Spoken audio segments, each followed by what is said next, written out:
So guys welcome to our channel. एक बार दोबारा स्वागत है आपका काई क्लासेस में। लास्ट क्लास में आपको पता होगा हमने जम्मू कश्मीर की जो हिस्ट्री है उसको कंटिन्यू किया था यहाँ पे। देखिए आपके बच्चों की क्वेरीज यहाँ पे मुझे इंस्टाग्राम पे आ रही थी कि भाई ये जो वीडियोस है किस एग्जाम्स के लिए हैं। देखो मैं आपको बता दूं, ये जो वीडियो हम यहाँ पे बना रहे हैं ये आपके कोई भी जो जेके एसएसबी का कोई भी एग्जाम होगा, वो चाहे अब अपकमिंग फाइनेंस अकाउंट असिस्टेंट का एग्जाम हो, इवन कोई भी एग्जाम, जिस भी एग्जाम में आपके जम्मू कश्मीर की हिस्ट्री का मेंशन होगा तो ये वीडियोस आपको वहाँ पे हेल्पफुल होने वाली है। आप में से बहुत से बच्चे ऐसे हैं जो मुझे इंस्टाग्राम पे मैसेज करते भी हैं, तो अगर आपको नहीं पता तो आरजे शर्मा डॉट वन पे आप मुझे फॉलो कर सकते हैं जी। अगर आपको कोई भी क्वेरीज होती हैं तो इस वीडियो के कमेंट सेक्शन में भी आप बता सकते हो। तो मैंने आपको लास्ट टाइम में बता दिया था कि आपको इस प्रकार के जो वीडियोस लेक्चर्स दिखे, यहाँ पे मैंने हर एक चीज़ मेंशन करी है कि किसके बाद क्या क्या चीज़ें हुई हैं यहाँ पे। तो इस प्रकार आप एक छोटा सा चार्ट पे जैसे मैं आपको बता रहा हूँ आप ऐसे फॉलो करके चीज़ों को समझ सकते हो। अगर हम बात करें कंटिन्यूएशन की, बात करें कि लास्ट क्लास में हमने क्या कर लिया था यहाँ पे। देखो लास्ट क्लास में मैंने आपको बताया था कि हमारे जो एंशिएंट हिस्ट्री जब हम जम्मू की कवर करते हैं, इसमें हमारे पास बेसिकली क्या होती है, 5 डायनेस्टीज़ कवर करनी होती है। शॉर्ट फॉर्म याद आ रही होगी, ए और आरआरडी याद आ रही है आपको। A for Agnigir empire, P for Pandav empire, R for Raja Bauddh dynasty. ये जो अगला आ रहा था इसका नाम क्या था, राय डायनेस्टी। और डी फॉर दार डायनेस्टी। इन पांचों डायनेस्टीज में से हमने अग्निगिर एम्पायर जो था इसको हमने ऑलरेडी कंप्लीट कर लिया जी। उसके नोट्स आपने बनाए होंगे, अगर नहीं बनाए फिर भी आप मुझे कहिएगा, मैं आपको वो फॉरवर्ड कर दूंगा डिस्क्रिप्शन बॉक्स में। अगर अग्निगिर एम्पायर की बात करें, मैं आपको बता दूं मेन मेन हमने क्या क्या हाईलाइट किया था यहाँ पे। हमने कहा था कि जम्मू के बारे में जो मैक्सिमम चीज़ें हमें पता है वो एक राजदर्शनी एक बुक है जो कि गणेश दास जी ने 1847 में लिखी है। उसके उससे हमें समझ आता है कि जम्मू में क्या क्या हुआ था। हमारे पास एक किंग हुआ करते थे जिनका नाम था सुदर्शन करके, ठीक है जी। सुदर्शन लॉर्ड राम के 21st डिसेंडेंट थे। इनके बेटे थे किंग अग्निगीर। ये रावी नदी के आसपास कठुआ के इलाके में रूल करते थे कहीं ना कहीं पे। पुष्पवाटी और एरावा करके दो सिटीज को इन्होंने डेवलप किया था। अग्निगीर के बाद इनके बेटे आते हैं, वायुश्रव आते हैं, जो कि इस एम्पायर को उज्ज तक लेके आ चुके थे, उज्ज नदी तक। और इन्हीं के आगे वायुश्रव के बाद जो आगे डिसेंडेंट आते हैं वो कौन थे, अग्निगर्भ आते हैं। अग्निगर्भ तो तभी रिवर तक ले आए थे। इनके जो बेटे हैं दैट इज अ बाहुलोचन। बाहुलोचन जो है हमें सबको पता है कि बाहु फोर्ट इन्होंने ही बनाया है। और जो बाहुलोचन है इन्होंने बेसिकली दो टाउन्स की शुरुआत करी थी, दारा नगरी और बाहुनगर। और इन्होंने बेसिकली जो कैपिटल थी वो कहाँ शिफ्ट करी थी, दारा नगरी पे शिफ्ट कर ली थी। जो बाहुलोचन है इसके बाद इनके जो बेटे होते हैं उनका नाम क्या होता है, जम्बूलोचन। मैंने यहाँ पे मेंशन किया था। इनके बेटे जो हैं उनका नाम क्या है, जम्बूलोचन। और हम सबको पता है जम्बूलोचन बेसिकली क्या थे, हमारे जिनके कारण हमारे जम्मू का नाम पड़ा, दैट इज जम्बूलोचन। हम सबको पता है इसके बारे में। हुआ क्या था, जो बाहुलोचन थे इनकी एक बारी फाइट होती है किनके साथ, हमारे जो सियालकोट के किंग है जिनका नाम क्या है, चंद्रास, ठीक है। उनके साथ इनकी फाइट होती है। तो उस फाइट में हमारे जो बाहुलोचन है इनकी डेथ हो जाती है। और उसके बाद इनके जो बेटे हैं दैट इज अ जम्बूलोचन, ये उस चीज़ का बदला लेने की कोशिश करते हैं और फाइनली ये बदला लेते हैं। और सियालकोट के जो किंग होते हैं चंद्रास, उनको ये हरा देते हैं। और इस हराने के बाद उनका जो सिंध वाला इलाका होता है उसको ऑक्यूपाई कर लेते हैं। और इन्हीं के नाम पे जम्बूपुरा या जिसको जम्मू भी कहते हैं, ये इसका नाम रखा गया। यहाँ तक कहानी समझ आई। अब जो बाहुलोचन है इनके जाने के बाद क्या हुआ, इनके बाद एक और किंग आते हैं जिनका नाम क्या होता है, पूरनकरण होता है, जो मैंने आपको लास्ट में बताया भी था। पूरनकरण, देखो नाम ही पूरन है तो ऑलमोस्ट ये पूरा पूरा कैपिटल पूरी पूरी एरिया को भी कर लेंगे। तो वही इन्होंने कैपिटल जम्मू को मान लिया था। नाम ही इनका पूरन है तो पूरा का पूरा जम्मू इन्होंने ऑक्यूपाई कर लिया था कहीं ना कहीं पे। इसके बाद जो अगले डिसेंडेंट आते हैं दैट इज द शक्तिकरण। अब देखो शक्तिकरण के बाद टाइम में मैंने को बताया था शक्ति है इनके पास किस चीज़ के लिए, डोगरी स्क्रिप्ट लिखने के लिए। डोगरी स्क्रिप्ट लिखते हैं ये, शक्ति से पीर पंजाल तक पहुंच चुके हैं। और इनके पास इतनी शक्ति है कि शारदा स्क्रिप्ट जो कि ब्राह्मी स्क्रिप्ट के अंदर से डोगरी स्क्रिप्ट को निकाल दिया। और आखिरी किंग कौन है जी हमारे पास, शिव प्रकाश करके। तो इस प्रकार आप इसको याद भी करना पड़ेगा आपको। एक टाइमलाइन मैंने आपको बनवाई भी थी छोटी सी, ये वाली टाइमलाइन बनाई थी, तो इस तरीके से आप याद भी कर सकते हो। सुदर्शन, अग्निगीर, वायुश्रव, अग्निगर्भ, बाहुलोचन, जम्बूलोचन, पूरणकरण, शक्तिकरण और देवप्रकाश, शिव प्रकाश। तो ये प्रकार हमने क्या किया था कंप्लीट यहाँ पे, अपना अग्निगीर एम्पायर कंप्लीट किया था। तो आज हम अगला एम्पायर शुरू करने वाले हैं, that is a Pandav empire. तो काफी इंटरेस्टिंग है, बने रहिए वीडियो के साथ। अगर आपको कोई भी डाउट वाउट होता है ना तो आप मुझे पूछ सकते हो कमेंट में, ठीक है जी। तो चलिए स्टार्ट करते हैं। अगला एम्पायर हेडिंग दीजिए आप कौन सी, पांडव एम्पायर, ठीक है। PANDAVAS, Pandav empire. तो चलिए स्टार्ट करते हैं। देखो आपको ये पता होना चाहिए कि हमारे जो अग्निगीर एम्पायर था उनके जो लास्ट किंग है वो कौन है, लास्ट किंग वो है शिव प्रकाश। मैं वो बनाता हूँ यहाँ पे, अभी फ़िलहाल मैं शिव प्रकाश लिखता हूँ यहाँ पे। हमारे पास कौन बैठे हैं जी? यहाँ पे शिव प्रकाश बैठे हैं अभी, अग्निवीर एम्पायर के आखिरी किंग जो है शिव प्रकाश बैठे हैं। देखिए होता क्या बेसिकली सियालकोट के किंग होते हैं, सियालकोट, ठीक है? आप भी बनाते रहिए। सियालकोट के बेसिकली एक किंग होते हैं, जिनका नाम क्या होता है? किंग शाल। क्या नाम है? किंग शाल। शाल किंग बोलते हैं, सियालकोट के राजा हैं। ये बात जो कर रहे हैं, कब की कर रहे हैं? थोड़ी डेट भी ध्यान रखिएगा। 1100 बीसी की बात हो रही है अभी, 1100 बीसी की बात। तो जो किंग शाल थे सियालकोट के, इन्होंने क्या करते हैं, ये शिव प्रकाश को हरा देते हैं। अब हराते कब है? महाभारत की वॉर में हराते। महाभारत वॉर। और जैसे ही शिव प्रकाश को हराते हैं तो पूरा पूरा जम्मू इलाका किनके पास आ गया? ये सियालकोट के जो राजा हैं किंग शाल, इनके पास चला गया। बेसिकली ये किंग शाल हैं कौन, जरा इनके बारे में समझते हैं। देखिए किंग शाल कौन है बेसिकली? मैटरनल अंकल है पांडव्स के। Maternal uncle of Pandavas. जो पांडव्स हैं उनके मैटरनल अंकल है। तो सिंपल सी कहानी है कि किंग शाल जो कि पांडव्स के मैटरनल अंकल हैं, ये आते हैं और किसको हराते हैं? शिव प्रकाश को हरा जाते हैं। और जैसे इनको हराते हैं तो जम्मू किनके पास आ गया? पूरा पूरा किंग शाल के पास, पूरा का पूरा जम्मू इलाका आ गया इनके पास। ये तो कहानी समझ आई। पर जैसे ही इनकी किंग शाल जो है ये थोड़ा समय आगे बढ़ता है, इनकी डेथ होती है। इनकी किंग शाल जो है इनकी डेथ होती है, उसको बोलते हैं battle of Kurukshetra. Battle of Kurukshetra या बैटल ऑफ कुरु भी कहते हैं कभी कभी इसको। तो आप ध्यान रखिएगा, बैटल ऑफ कुरुक्षेत्र में इनकी डेथ हो जाती है। और अब जो जम्मू होता है वो किनके अंडर आ जाता है? अब जो जम्मू है वो आता है हमारे, एक नए किंग बनते हैं, दैट इज बब्रुवाहन। नाम बड़ा फेमस है जी, बब्रुवाहन। अब ये कौन है? ये है अर्जुन के बेटे। हमारे जो 5 पांडव हैं, उनमें जो अर्जुन है, उनके बेटे का जो है उनका नाम है बब्रुवाहन। ठीक है, यहाँ तक ध्यान रखिएगा। और ये जो बब्रुवाहन है, इन्होंने एक टाउन बनाया है जिसका नाम क्या बोलते हैं? बबूर बोलते हैं, बबूर। या अपनी प्रोनाउंसिएशन में कुछ और भी बोल सकते हैं, बट इसको बबूर बोलते हैं। तो हमने सिंपल सी कहानी में क्या समझा? हमने कहा कि एक किंग है हमारे सियालकोट के, किंग शॉल। ये शिव प्रकाश को हराते हैं महाभारत में, तो जब उनके पास आ गए किंग शॉल के पास, तो बैटल ऑफ कुरुक्षेत्र में हमारे किंग शॉल भी हार जाते हैं। ठीक है, और मतलब इनकी डेथ हो जाती है कहीं ना कहीं पे। और जब इनकी डेथ हो जाती है तो अगले जो किंग है दैट इज बब्रुवाहन हमारे किंग बन जाते हैं। और ये क्या है? अर्जुन के बेटे हैं। बबुवार करके इन्होंने एक जो सिटी है उसकी भी स्थापना करी इन्होंने। ऐसे कहते हैं कि बब्रुवाहन के बाद इनके डिसेंडेंट चलते रहते हैं, काफी देर तक चलते रहते हैं। लगभग 500 साल तक इनके डिसेंडेंट चलते रहते हैं।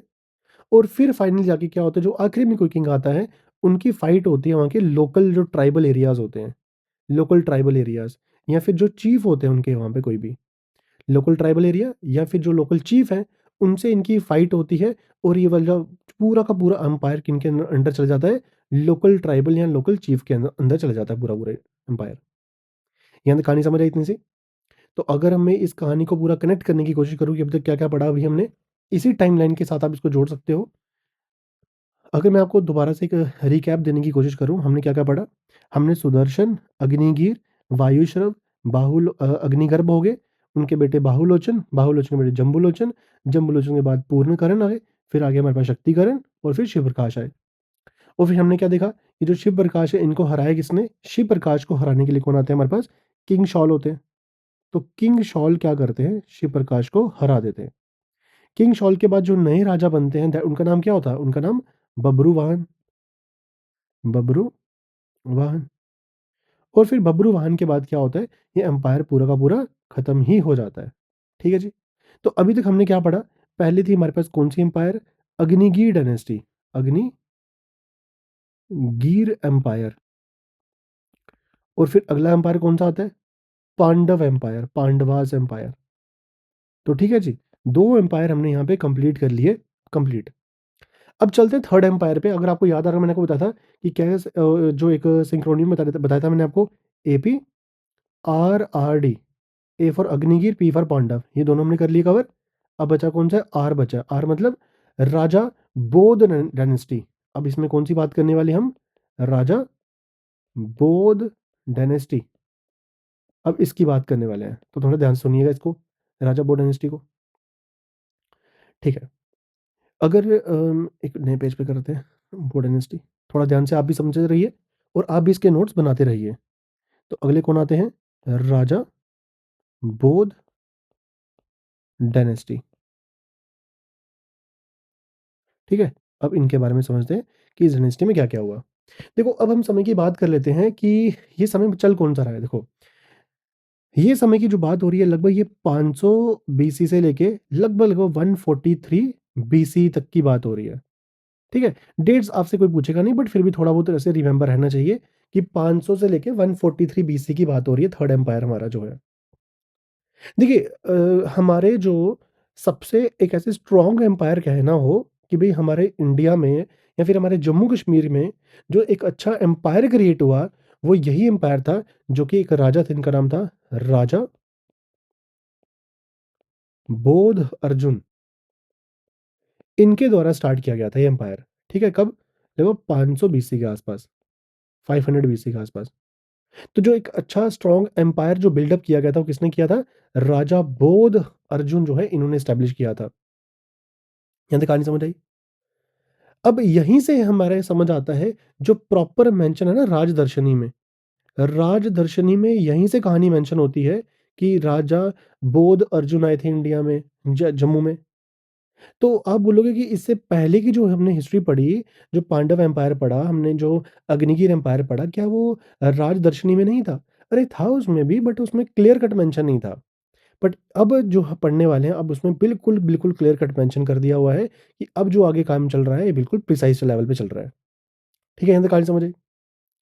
देखो, राजा जो बोध अर्जुन हैं, ये आते हैं और एक नई डायनेस्टी की शुरुआत करते हैं। राजा बोध डायनेस्टी की बात करते हैं। इन्हें कहानी समझ आई इतनी सी? देखिए, इन्होंने अपना जो टाइम पीरियड निकाला, वो काफ़ी लंबा समय निकाला ना। देखिए, यहाँ पे लगभग कितना समय देखने को मिल रहा है आपको? 300-400 के आसपास ईयर देखने को मिल रहे हैं, 350 साल देखने को मिल रहे हैं। देखो, ये जो 350 साल इस डायनेस्टी ने गुज़ारे हैं ना इन जम्मू में, तो इस 350 सालों में काफ़ी ज़्यादा फाइट्स हुई हैं इनकी। ठीक है? काफ़ी ज़्यादा फाइट हुई इनकी आस-पास के ट्राइबल लोगों के साथ, जैसे पावर भी चेंज होती रही टाइम टू टाइम। तो इसी के बीच में जम्मू थोड़ी देर के लिए पंजाब का पार्ट भी बन गया था। ठीक है? पंजाब का पार्ट, फिर बीच में सियालकोट का पार्ट भी बन गया था और कभी-कभार बीच में तक्षशिला का पार्ट भी बन गया था। मतलब कहने का ये है कि ये 350 साल कोई आसान साल नहीं रहे हमारे जम्मू के लिए। इस 350 साल में बहुत कुछ हुआ हमारे जम्मू कश्मीर में। ये जो 350 साल हमारे जम्मू में गुजरे, ये राजा बोध अर्जुन के द्वारा जो निकाला गया, डायनेस्टी को शुरुआत करी गई, इसमें हमारा जम्मू काफ़ी पंजाब का, सियालकोट, तक्षशिला, इन सब का पार्ट बनता चला गया।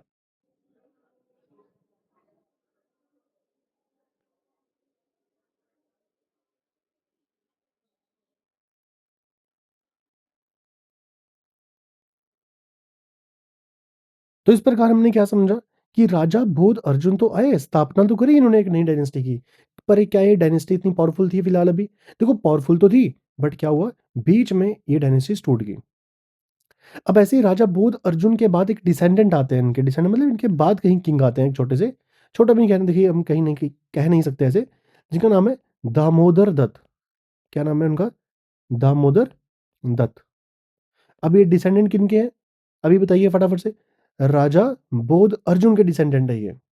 और ये आते हैं तो इस पूरे डायनेस्टी को रीयूनाइट करते हैं पूरा। हर एक चीज़ को रीयूनाइट करते हैं। और ये जितना भी रीयूनाइट करते हैं, तो ये काफ़ी ज़्यादा पावरफुल एम्पायर थे। तो ऐसा कहते हैं कि इनके टाइम पे हमारा जो जम्मू का एम्पायर था, वो कहाँ से लेके था, कहाँ तक था? जम्मू से लेके गांधार तक चला गया था। गांधार हमारा कहाँ पे आता है आज के टाइम पे? पाकिस्तान के बॉर्डर पे आता है, तो उस टाइम अफ़गानिस्तान के बॉर्डर पे आता है ये, पाकिस्तान अफ़गान के बॉर्डर पे। तो काफ़ी एक बहुत बड़ा एरिया इन्होंने ऑक्यूपाई किया था। अगर आपको थोड़ी बहुत हिस्ट्री ऑलरेडी पहले की नॉलेज है, तो आपने पक्का सुना होगा कि अलेक्जेंडर की एंट्री होती है हमारी इंडिया में।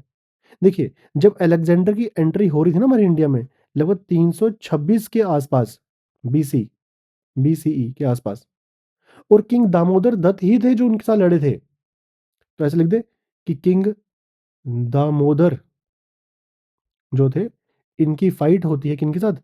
अलेक्जेंडर के साथ। अच्छी खासी फाइट होती है। बट उस बैटल में क्या होता है, हमारे जो दामोदर दत्त या दामोदर दत्त होते हैं, इनकी डेथ हो जाती है, उनको लड़ाई में मार दिया जाता है। जो किंग दामोदर होते हैं, इनके बाद जो नए किंग बनते हैं हमारे इस एरिया के, दैट इज इनके बेटे, दैट इज अजय सिंह। क्या नाम है उनका? अजय सिंह। अजय सिंह आके क्या बनते हैं, नए राजा बनते हैं। फिर अजय सिंह भी रूल करते हैं और फिर ऐसे डायनेस्टी चलती रहती है और जो आखिरी राजा बनते हैं दैट इज़ राम गुप्ता। क्या नाम उनका? राम गुप्ता आके नए राजा बनते हैं। और फिर राम गुप्ता काफ़ी आगे तक लेके चलते हैं, बट जब राम गुप्ता का टाइम आता है तो इनका जो पूरा-पूरा एम्पायर होता है, वो छोटे-छोटे पार्ट में डिसइंटीग्रेट हो जाता है, टूट जाता है। तो यहीं से एक नई डायनेस्टी की शुरुआत होती है, that is the Rai dynasty. Rai dynasty. I hope इतना क्लियर हो गया आपको? तो अगर इसको कंपाइलेशन करें, हम क्या-क्या समझा अभी तक हमने? हमने पढ़ा कि राजा बोध डायनेस्टी जो एम्पायर हुआ करता था, इसमें जो सबसे पहले किंग आए थे, उनका नाम क्या था? राजा बोध अर्जुन। ठीक है जी? अच्छा खासा काम किया इन्होंने। इनके बाद जो नए डिसेंडेंट आए दैट इज़ दामोदर दत्त। यही थे हमारे में थोड़े मेन बंदे, दामोदर दत्त। दामोदर दत्त के बाद कौन आता है? इनकी फाइट भी होती है अलेक्जेंडर के साथ और ये उसमें डेथ हो जाती है। दामोदर दत्त के बाद अजय सिंह आते हैं इनके बेटे और अजय सिंह के बाद क्या आते हैं? राम गुप्ता आते हैं। तो आई होप इतना क्लियर हो गया। और अगर इसी टाइमलाइन को अगर हम यहाँ पे ऐड कर दें इस टाइमलाइन के साथ में, जो हमने ऑलरेडी बना के रखी है यहाँ पे, तो मे बी आपके लिए थोड़ा बेनिफिशियल हो जाए यहाँ पे। तो ठीक है, यहाँ पे हम इसको ऐड अप कर ही लेते हैं। ठीक है। अब मैं यहाँ से शुरू करने वाला हूँ काम, ठीक है? अब कौन-सी पढ़ने वाले हैं? हम डायनेस्टी का नाम क्या था? राजा बोध डायनेस्टी, बोध, B-O-D-H, राजा बोध डायनेस्टी, ठीक है? इनमें जो पहले किंग थे उनका नाम क्या था? राजा बोध अर्जुन, ठीक है? और टाइमलाइन भी लिख दीजिए, 500 से स्टार्ट होता है और कब तक जाता है? 143 बीसी तक जाता है।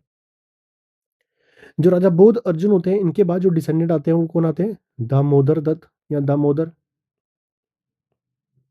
ठीक है? दामोदर दत्त। दामोदर दत्त के बाद कौन आता है? अजय सिंह आते हैं, अजय सिंह। और अजय सिंह के बाद जो आखिरी में सबसे आते हैं उनका नाम क्या होता है जी? राम गुप्ता। क्या नाम है? राम गुप्ता।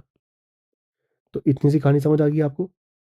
तो देखो इस तरीके से आपको हिस्ट्री पढ़नी पड़ेगी टाइमलाइंस बना के, क्योंकि कोई भी अगर डाउट रह जाए आपके, तो आप टाइमलाइन से उसको आप कवर कर सकते हो अच्छे से। ठीक है? तो आज की क्लास में हम इतना ही रखने वाले हैं। तो अगली क्लास में हम मिलते हैं, तो अगली क्लास में हम कोशिश करेंगे कि एंशिएंट हिस्ट्री को कंप्लीट कर दिया जाए। अगर आपको कोई भी डाउट्स, कोई भी क्वेरीज़ हैं तो आप कमेंट में बता सकते हो, उसको कवर कर लिया जाएगा यहाँ से। आई होप आपको ये सेशन अच्छा लगा होगा। तो मिलते हैं आपसे अगली क्लास में, तब तक के लिए देखते रहिए काई क्लासेस।